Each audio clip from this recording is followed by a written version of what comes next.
Good morning, good people. So happy Monday morning or Monday early afternoon, depending upon where you are in the world. I wanted to jump on really quick because I wanted to kind of do a Monday morning kind of civics lesson, a civics to the people kind of lesson this morning. It is going to be quick, but I wanted to just talk about really quickly. Um, three amendments from the Bill of Rights that you may or may not know that you have. First question is, did you know that the first 10 amendments are actually known as the Bill of Rights? May or may not have known that. Always good to kind of get a refresher on that. So, I have picked three.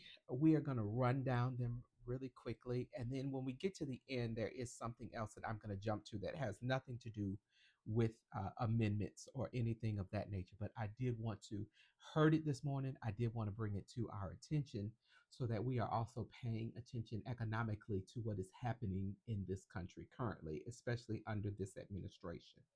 So, first thing, let's talk about our um, let's talk about our amendment. So, of course, I'm going to do a little reading here so that I'm making sure that I'm not making stuff up, and so that you know that you can go to any resource with concern to the Constitution, go to the amendment section, and you will see that I am reading exactly what it says. So, didn't start at the top. Actually, kind of went all the way to the bottom, just to make sure that we are not just kind of glorifying the First and the Second Amendment, because we certainly overly glorify the Second Amendment. We know that. But wanted to make sure that we knew about some of these others. So, Amendment number 8. Amendment number 8 says excessive bail shall not be required, nor excessive fines imposed, nor cruel and unusual punishment inflicted. And so, what does that mean? I'm going to do this is what it says, and this is at its very basic what it means. So, what does that mean? Simply that the government is barred from excessive bail and fines and cruel and unusual punishment. So, it does kind of bring into question what this current administration is doing, doesn't it? Yeah, now it kind of seems kind of illegal to me, if you ask me. But hey, Amendment number 9. What does Amendment number 9 says? It says the enumeration in the Constitution of certain rights shall not be construed to deny or disparage others retained by the people. I'm going to read that again. The enumeration in the Constitution of certain rights shall not be construed to deny or disparage others retained by the people. What does that mean? Lots of jargon there. The Ninth Amendment just states it states that listing specific rights in the Constitution does not mean that people do not have other rights that have not been listed or spelled out. It's as simple as that. It is as simple as that.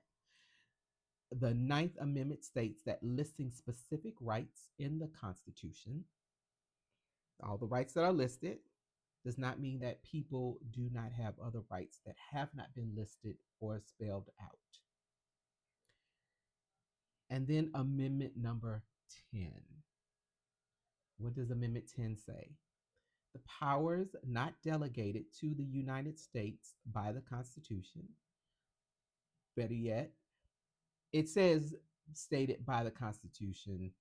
I would say the United States government stated by the Constitution, but I didn't write the document. Nor prohibited by it to the states are reserved to the states respectively or to the people.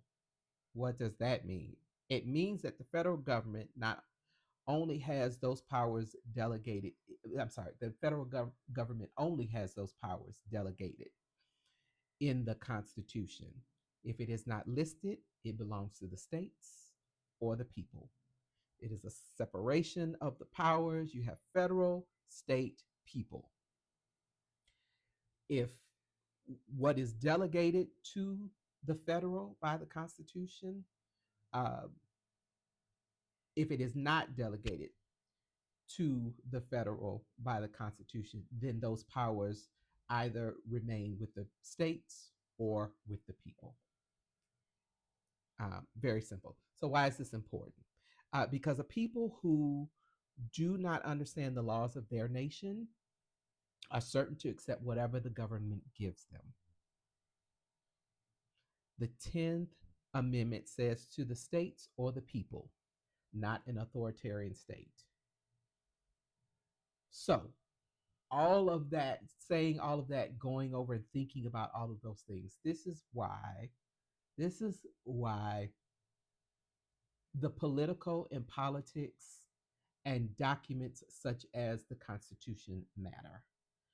Furthermore, it is also why the powers to be able to ratify documents such as the Constitution are even that more powerful and important. So, three amendments that you may or you may not have known that you have or what they meant.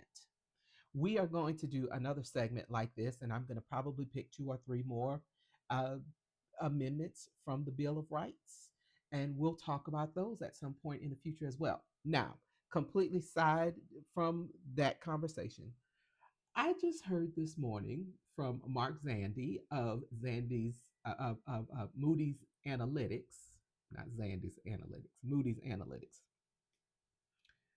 Did you all know that there are 22 states currently that are either teetering on the edge of or they are currently in recession?